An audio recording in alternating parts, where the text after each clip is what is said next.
technology, and today it's my great pleasure to introduce Professor Emeritus from Sonoma State University, Rashmi Signh, who taught with us here in the Humanities program and in the Arts and Humanities School in the area of peace studies. And she is going to speak with us tonight about the role and importance of the United Nations in establishing some sort of framework and network for understanding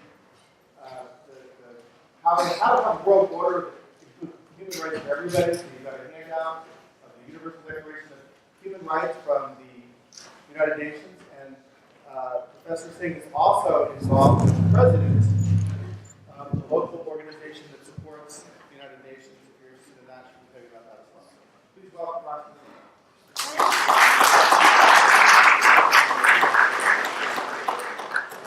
Thank you, Lynn. Yes.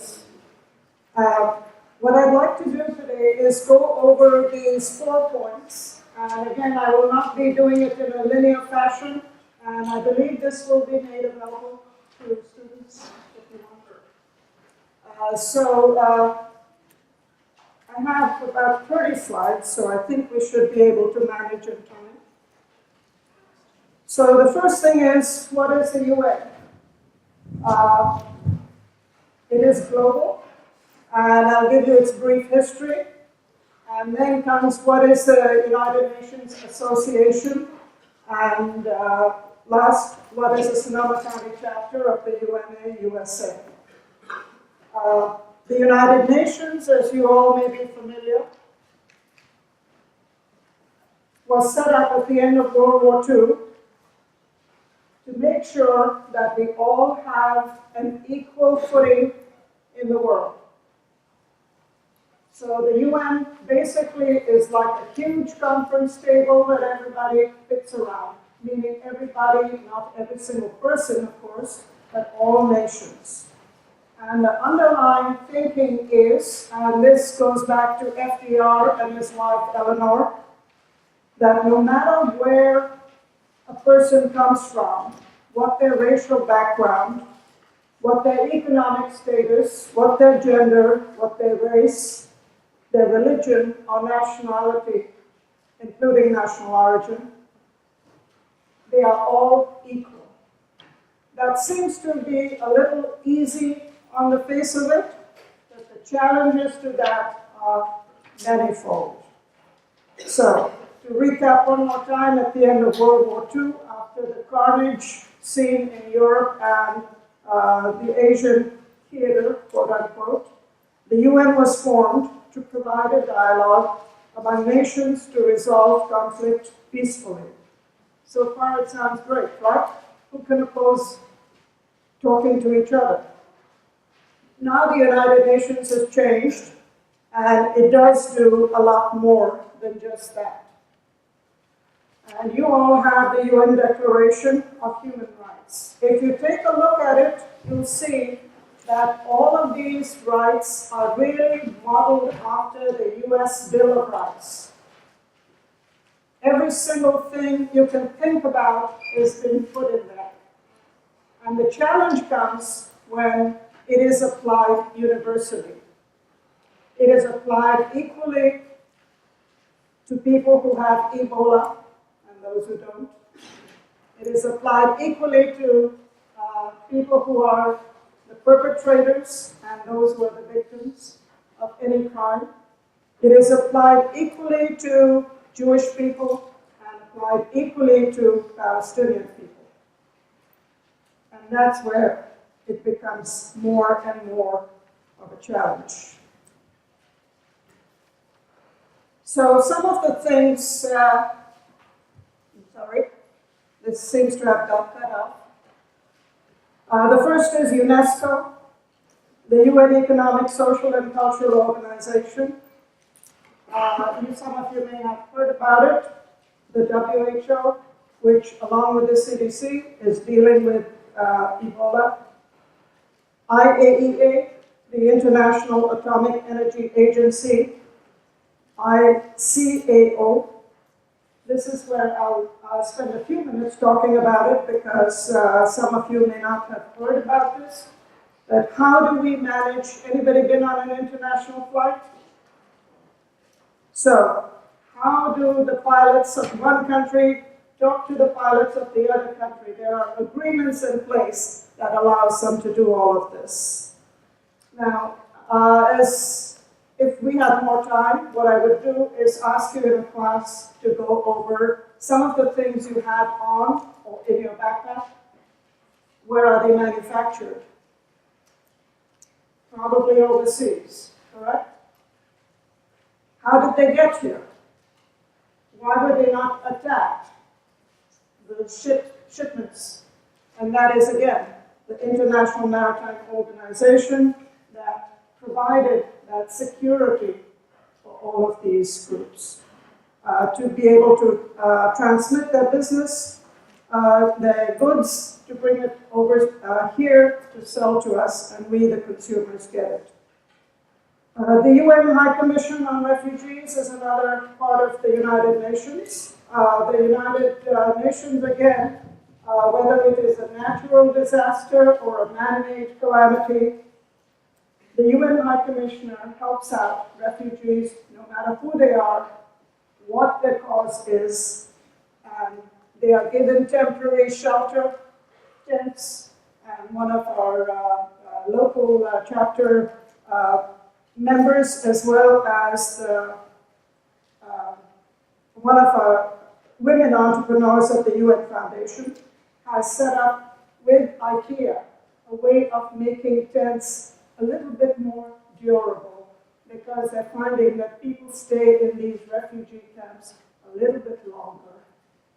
So it's just a stopgap, Band-Aid approach, but it does work. WIPO, anybody heard of net neutrality? Is it important? So if you want to go beyond one nation and have everybody look at it, this is the group that's doing it.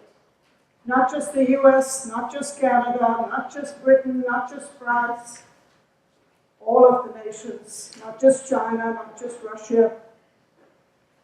And last but not least, the Food and Agriculture Organization, FAO. Again, it sees to it that people who are in the refugee camps and trade proceeds regularly, that food is not held hostage by anybody else.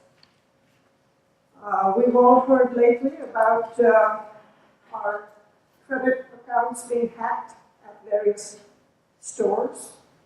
What would happen if shipments got hacked and closed? That would cause a real problem, wouldn't it, for all the people in the world? So perhaps the nature of war is changing, and the UN is also changing along with it. There's also protocols and treaties. Today is Earth Day, Sustainability Day, that's another thing. So the Kyoto Protocols, has anybody heard of that? The United States was for many years not signing on, but we will see that we are now getting to the point where we're doing it. The UN offers a perfect setting, not just for preventing war, but sitting down and discussing climate refugees. Last year at our film festival, we showed a film that was called Any Place with a Mountain. It was also shown on this campus. This is about people who reside on an atoll of islands in the Pacific. And as the water rises, their islands are becoming inundated with water. So they would like to find any place with a mountain that's higher than the water. Now, whose refugees are they? Where should they go? This is one of the global issues that we have to tackle. If your interest is in becoming a teacher, the Cyber School Bus is a program I recommend to you highly. The UN offers a free and wonderful new program called the Cyber School Bus and a global classroom.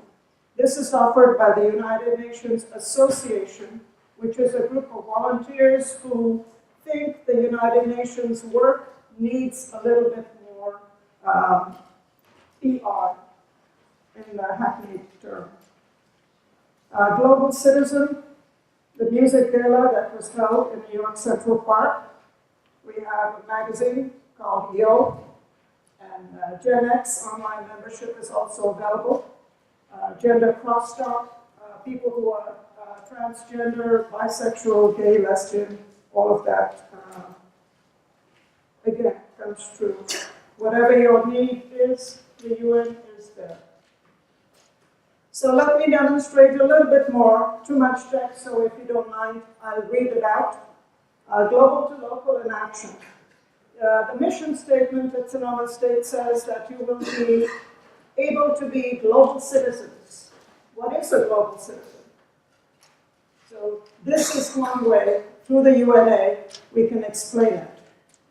2 decades ago, Millennium Development Goals were developed, and folks like you and I took a survey online called My World that were then tabulated and are now known as Sustainable Development Goals. The people of the world prioritize their needs, whether it's clean water, sanitation, education, gender equity, etc. And the link is there for you all to look at. The second part is UNA USA also undertook these nationally in 2013. At UC Berkeley in 2013, when State Department officials were present, and they took notes of our focus group discussion, and I was also there.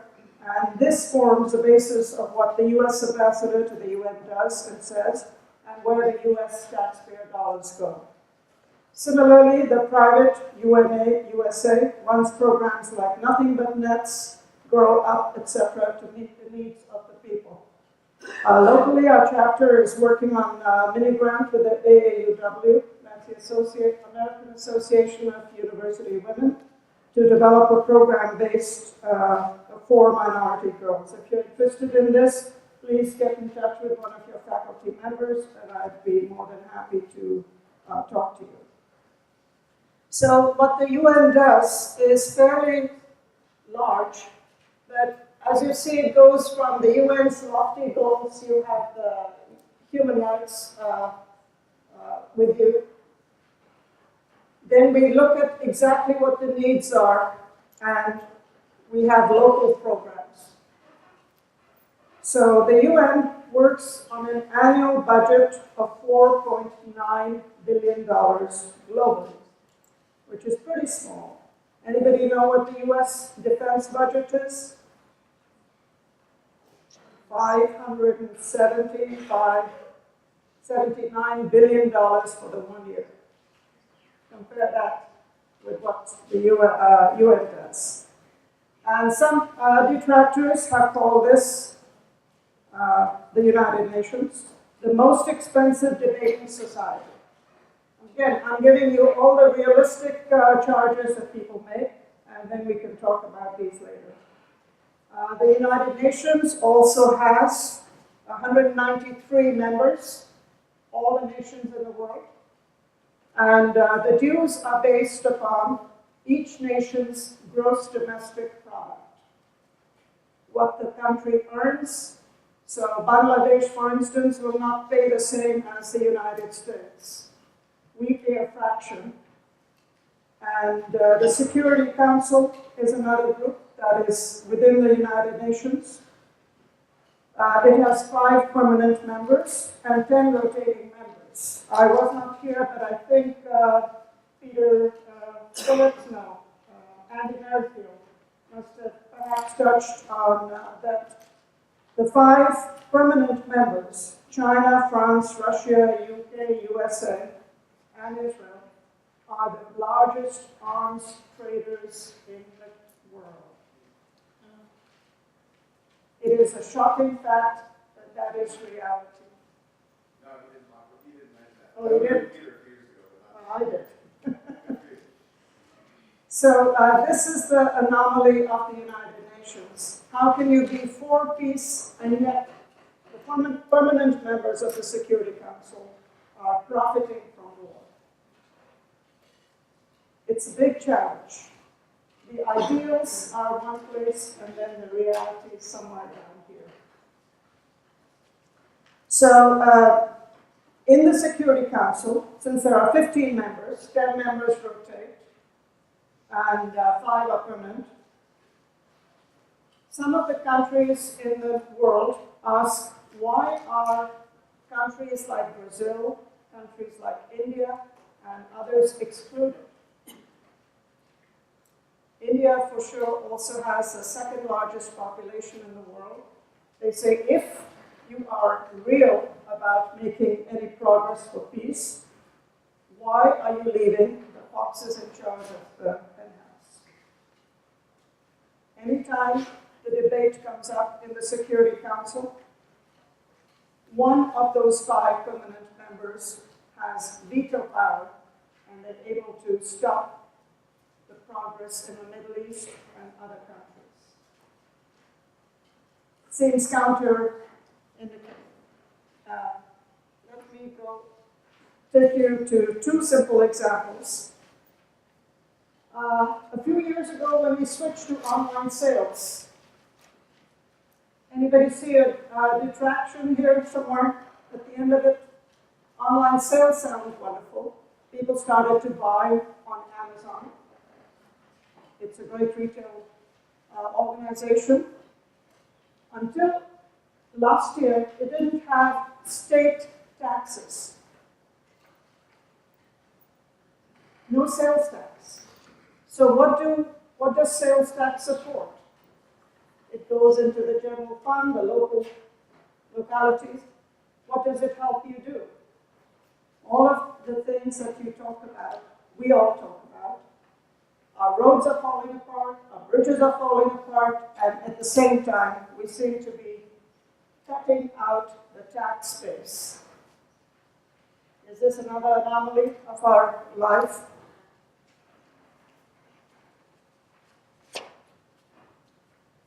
Lately, this term has been in use in the media and presidential and local politics with the election coming up.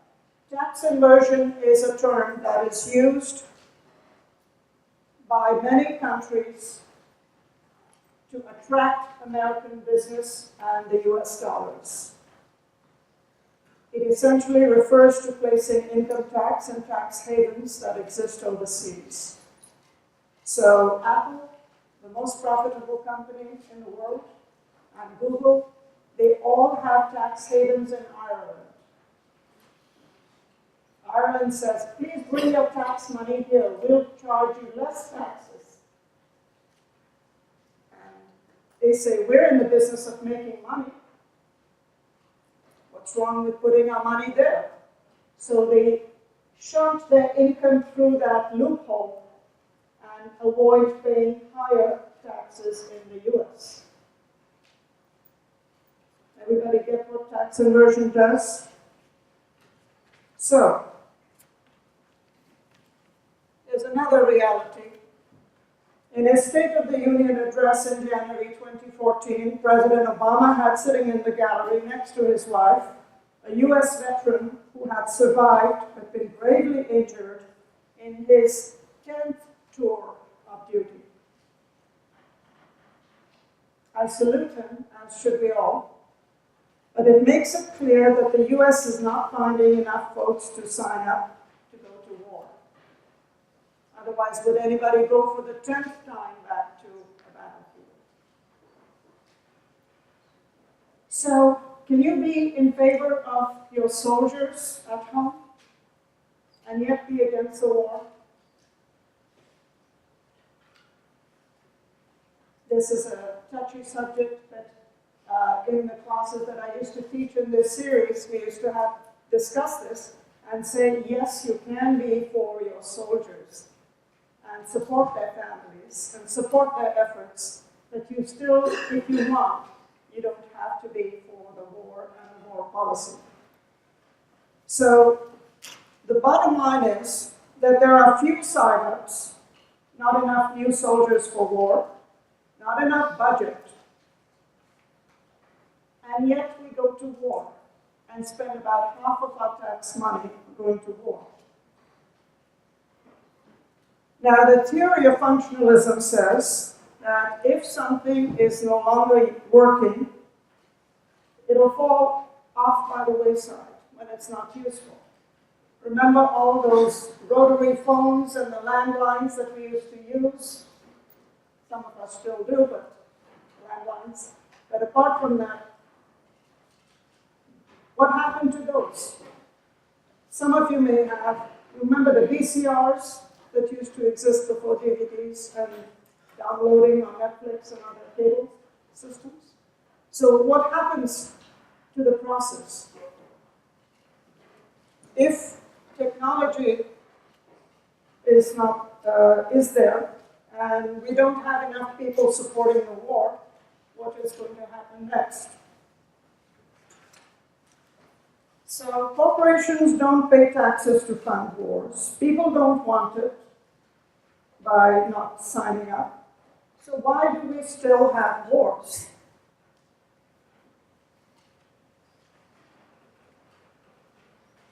If half of the US budget is devoted to military expenses, and tax inversion is there, which means, in effect, and he said it himself, Warren Buffett is paying a lower percentage of taxes than his secretary. Can the US budgetary priorities still remain the same? Remember, this is a critical thinking course that you're taking. So apply your critical thinking faculties. And if the previous slides are true, why do we have war?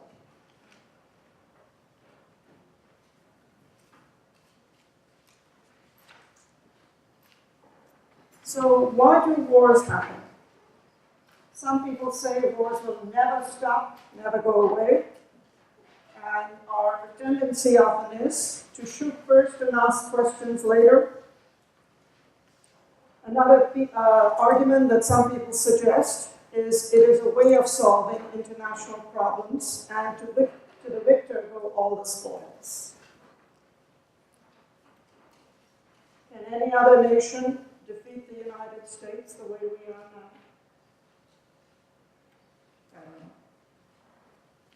I don't know. C is the third answer that some people give. We have been in conflict since colonization in the 1500s. Colonization meaning the Europeans were able to and went all over the world, set up their dominion over the people, colonized them. And what we're seeing now is that colonization being changed. So, are we going to make ourselves expendable?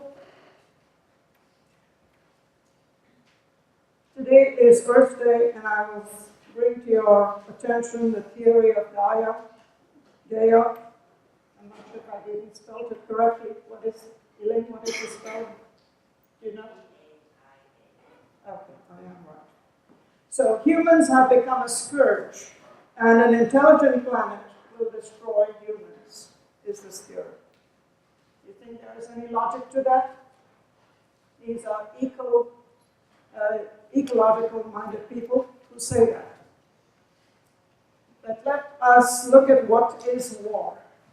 Remember, you have to document and give logical, step-by-step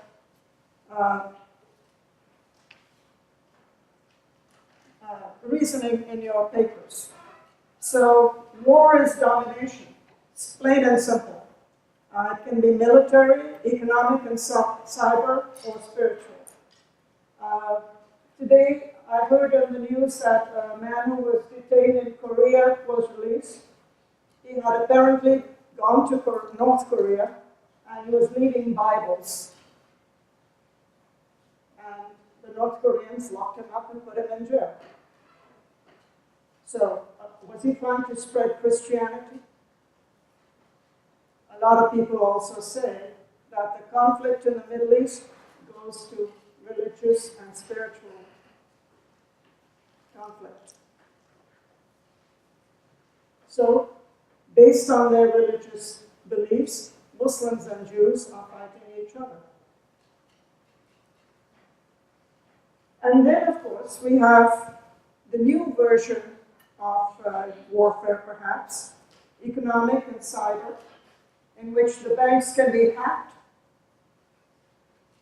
and it's hard to track down, as Farid pointed out. So the basic lesson is, domination is enforced. I will make you suffer more than I suffer until you submit to my will. That's what colonization was and is. Imposing one's will on another equals power. So it is about power. And in our schools, we don't allow bullying anymore, right? Why do we allow it as for nations, but we don't allow young children? So are we saying one thing and doing another? This is one of those incongruous things that you have to sort out and reason and think for yourselves. When nations bully, of course, it is called empire building. So the professed war, object of war generally is to preserve liberty and produce a lasting peace. But war never did and never will preserve liberty and produce a lasting peace, for it is a divine decree that all nations who take the sword shall perish with the sword. War is no more adapted to preserve liberty and to produce a lasting peace than midnight darkness is to produce noonday light.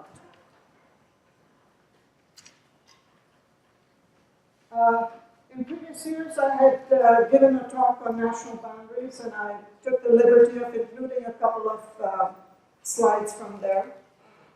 We have national boundaries. Remember, between Mexico and the United States, what have we done?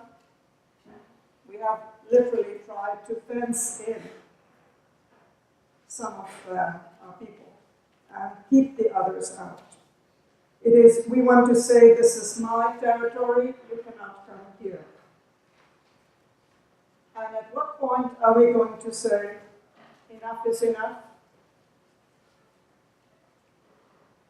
Native Americans, some of them, have the right to go across from the United States to Canada and Mexico freely.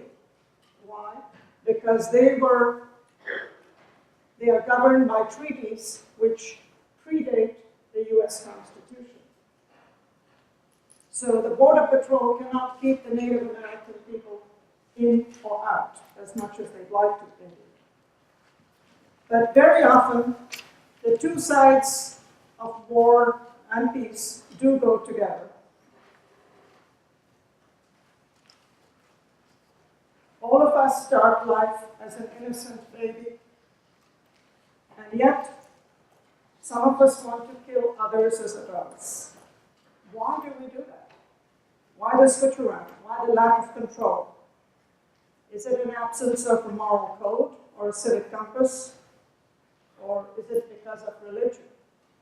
There are people who think that even having lower right check a few weeks ago, at the same time as having Therese Magana is an absolute no-no. And a few years ago, we had an incident at one of their presentations when we literally had to have a police officer be inside this auditorium to keep the peace, quote unquote. And the objections came from one of the religious groups on campus. Shocking. So, in the name of religion, when we try and say somebody is anti-Semitic, Laura is a Holocaust survivor, how can we claim that a Jewish person, or Chuck Scher, who is Jewish as well, is anti-Semitic? It isn't the person, it is what they're saying, correct? That the objection was to. So, how can people use religion to justify killing another person. That's what it boils down to. And this, in spite of the fact that all religions say in some way, shape, or form, thou shalt not kill. Take Christianity, Judaism, Islam, Hinduism, Buddhism, Jainism, all of them say, don't kill. But we do. So, the fundamentalism is one of the things that has been at the heart of what is happening with ISIS, ISIL, IS, whatever name you want to give it. When people of one religion say the other person is doing something wrong, and I want them to think and do as I tell them to do. Never mind what happened before. The Taliban, for instance, in Afghanistan, did target practice on statues of the Buddha, which were a World Heritage Site, because Islam doesn't recognize statues. The Jewish and Muslims have still not sorted out, people have not sorted out their problems. And fundamentalism is, as I said, a man from the US in his retirement years, he thought he would go and convert more North Koreans to Christianity. That was his goal in life. Never mind what happens if he gets captured, put in jail. So, fundamentalists of all stripes, no matter where they are, whether they are Muslim, they are Christian, they are Hindu, they are Sikh, they all see the United States as a sanctuary for themselves. And that is the really baffling part, because they all want to live in the United States. If you analyze this a little further, you can get a few more pointers, but essentially, secular has been made into a dirty word. Some fundamentalists are intolerant of dissent. They want their own First Amendment rights, but deny it to others. What is First Amendment? Anybody? No? Come. A little louder, please. Freedom of speech, press, religion, assembly. Yes. Congress shall make no law either obstructing or promoting any religion, and the First Amendment is what all the other rest of the Bill of Rights is based upon. It gives you freedom of conscience. Some fundamentalists want all their rights for themselves, but they want to deny it to others. And that is essentially what the First Amendment and the conflicts that arise out of that are doing. So in the US, can Muslims say that because we segregate our children by gender, you should not have common PE classes in public schools? It did actually ask that, went to the US Supreme Court, and the US Supreme Court ruled, no, you have to have private schools if you want to have your own individual values guaranteed their First Amendment rights. But in public schools, remember, are based on the common good and theory of Americanization.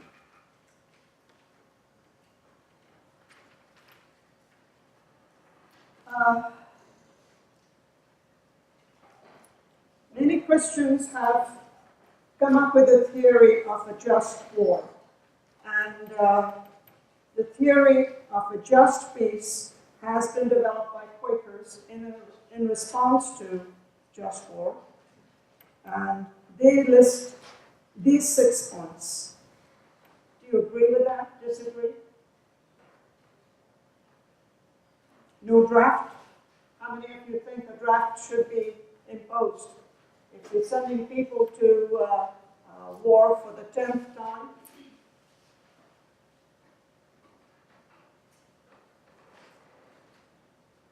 if you are a veteran, I salute you, but please remember that everybody has equal rights. Capital punishment, you cannot kill even in self-defense. That would be kind of hard to do. No support to a government that supports exploitation. Again, many of these are loaded terms. Don't get sidetracked in those discussions right now. The fifth point is, they say, pay no taxes for war and be a conscientious objector. These are all very well and good, but how do we get around this and get out of the war mentality in our budgets, in our lives, and in our societies as a global culture? Two simple words: civic engagement. Get involved in whatever you feel is important. And from my culture comes another, live and let live is an ancient philosophy.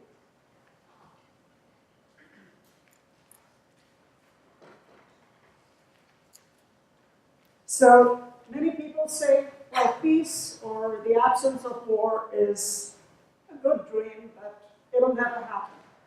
And I give you examples of all of these places where there has been peace. And if you take any of them in the Inuit, the Eskimo culture, there was peace. Bali, Sikkim, Polynesia, Philippines, Costa Rica. Costa Rica is a fascinating country because it's the one country that does not have a military. Zero expenses for the arms and soldiers. Have they been attacked? No. So how do they do it? These are discussion things that you need to think about. And in Bhutan, they don't have a gross national product. They have gross national happiness. You think that would be a foolish goal? Yet China hasn't gone and attacked them. And yet it has tried to attack and had skirmishes with Indian military forces. So it is by our own stance that we take that we have actually made things perhaps worse for ourselves.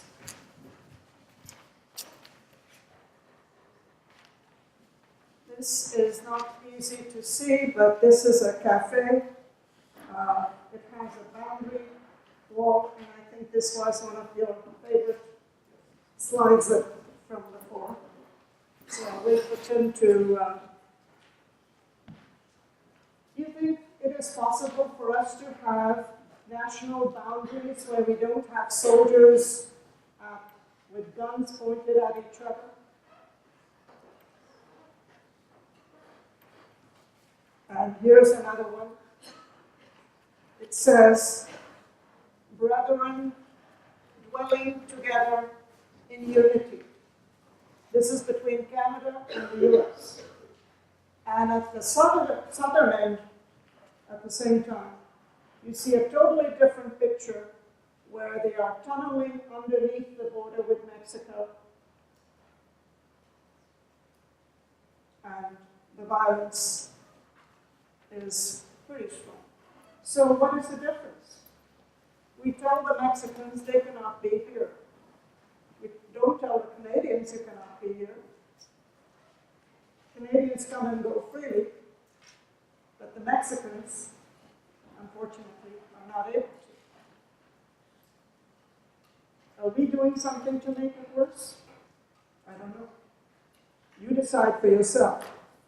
Remember, in all of these things, it is your decision what your views are that you have to think about. Every time one of the drug cartels in Mexico causes civic havoc by killing a lot of people, we seem to forget that everybody wants to live in peace. And yet it's the same in other countries too. So it's not a question of being for something or against something, yet people do different things. Immigration has been around ever since human beings learned to move around. Just because we put up a fence, is that going to stop people? Not really. So this is one of my favorite quotes. Violence never brings permanent peace. It solves no social problem. It merely creates new and more complicated ones. Violence is impractical because it is a descending spiral ending in destruction for all. It is immoral because it seeks to humiliate the opponent rather than win his understanding. It seeks to annihilate rather than convert. Violence is immoral because it thrives on hatred rather than love. It destroys community and makes brotherhood impossible. It leaves society in monologue rather than dialogue. Violence ends up defeating itself. It creates bitterness in the survivors and brutality in the destroyers. So empires have existed for a long time. The people who are the inheritors of the empire, are they happy people? If that was the case, we in the United States should be the happiest people. But unfortunately, if you look at those who are very successful, that's not really the case.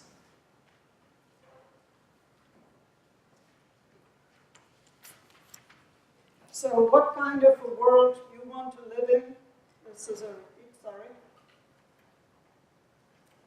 It's your choice. You come to your own conclusions. Remember, the work that you have to do for this class is your work. Nobody else is going to do it for you. In your discussion sections, have a lot of fun. But this one last thing I'd like to say before opening it up to questions.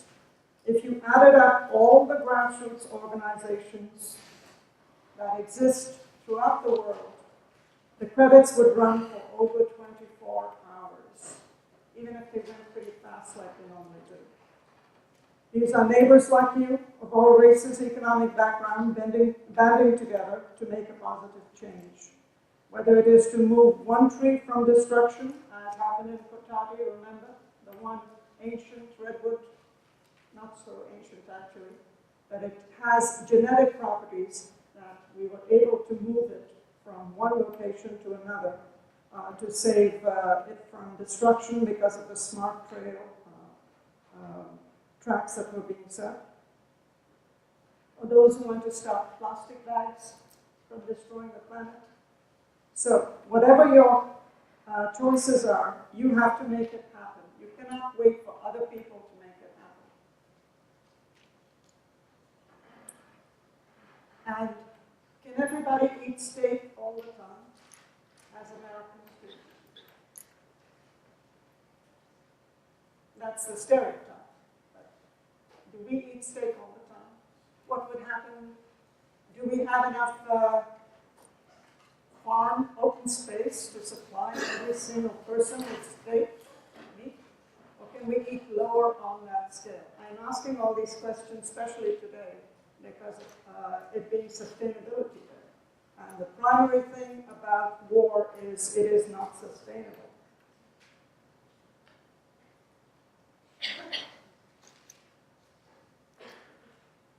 So what can you do? You can join the United Nations area. Student memberships are free. I do have some brochures here. If you're interested, please come take some. I have a pamphlet on UN peacekeepers. And last but not least, I'd like to do this. There is no way to peace. Peace is the way. So it isn't that I will be peaceful tomorrow or after I graduate, after I retire. If If you're peaceful, you have to be peaceful no matter where you are. And I'll end it as Gandhi did himself. Om Shanti Shanti. And this is a view with no borders, no bombs. These are all artificial constructs that we have created. No fences, no boundaries. Human beings, they travel. If there's a drought in one place, where do they go? Where there is water. So sustainability is one of those ultimate goals that you do have to incorporate even into something like war and peace. I'll open it up for questions. I know today is game day.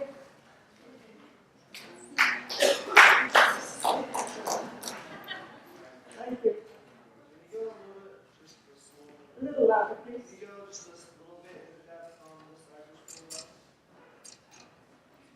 He wants to know about the cyber school bus. The school bus. A lot of programs that are online and for free, they are yours for the taking. In fact, it's easy to do this. This is a new program that has just started this month in honor of United Nations Day. So I'm not familiar with it myself, except to have recommended it to another teacher who told me she liked it. So that's my reason for including it. Anybody else have questions? Do you personally have faith in the United Nations to be the world's way of helping to eradicate war? I think so. I think it is the only way of eradicating war, period, because it speaks for everybody's human rights, no matter who the person is, man, woman, child.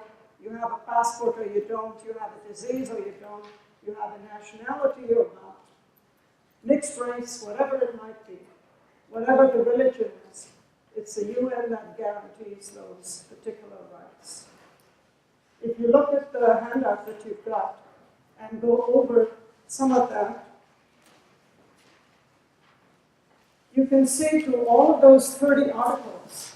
And it's pretty nifty to be able to get this all on one page. Whether it is Article 21, the first section, everyone has the right to take part in the government of his country, directly or freely through chosen representatives. Is that just the US or other places? I don't know. Helsinki Accords made that different. One set for the Western world and one set for the rest of the world. But the hope is that these ideals exist, and based on these ideals, we can hope for better tomorrow. For everybody, not just one group or another. It's a tall order that can be done. I have a comment and then Sure. the comment is that I'm really glad you brought up all the sustainability issues because I think so many of you in this room, that's what I know that you just feel like our world is not going to last, so what are we going to do about it? And our last speaker of the semester, Jason Mark, which are happy to again and make connections to some of the things that Rosh talked about here today. But when I tried to go about this, we talked about the Security Council problem when Shah Bar and stress were here too, because the resolutions against the occupation was about to always get overturned by the Security Council, or at least one member of the Security Council. I don't know, you said there's things about reforming it, how would that happen? Yes, there is talk of reforming it, but being the debating society that it is, the United Nations can never get their act together, and it hasn't happened yet. But they're saying that based on population alone, perhaps Brazil and India may have greater input. It may be not just 5 permanent members, but 7 permanent members, possibly. So they can still be up? That's another whole issue. First is allowing anybody else in. Because remember, these 5 other powers that won World War II. And if they are now in the business of selling more guns to kill more people. They claim that they are simply selling off the excess. When it becomes last year's model, we don't want last year's fighter plane or machine gun. We want this year's new and improved variety. So what do we do with our excess? We, quote, sell it or give it as military aid to other countries. On both sides, we don't care what your politics is. We be neutral. Yeah. You said it multiple times that if you were to ask every like, I guess you could say country or place, individually, whether they would like peace and war, everyone says peace, but yet the way we act is with war. Do you feel it's more of just human nature to do that, or do you feel it's a few people's ideals and then humans just follow, like the mass groups just follow their ideals? Let me give you an example by way of my answer, and you draw your own conclusions. There was a student who told me, I was laughing about this particular comment in my talk another year, and he says, I was behind a family at the supermarket checkout line. The children were around dinner time getting a little rambunctious, so the mother hits the child and says, didn't I tell you not to hit your younger brother? Is the child going to listen? So you have to act accordingly. So what do you conclude from that? I would say, in my opinion, people follow who's like what they did, do what they wanted to do. This is a lot more peaceful place. Sometimes we do what we want and then we look for justification, and as opposed to having formulated. Any other questions or comments? Okay. No giants, huh?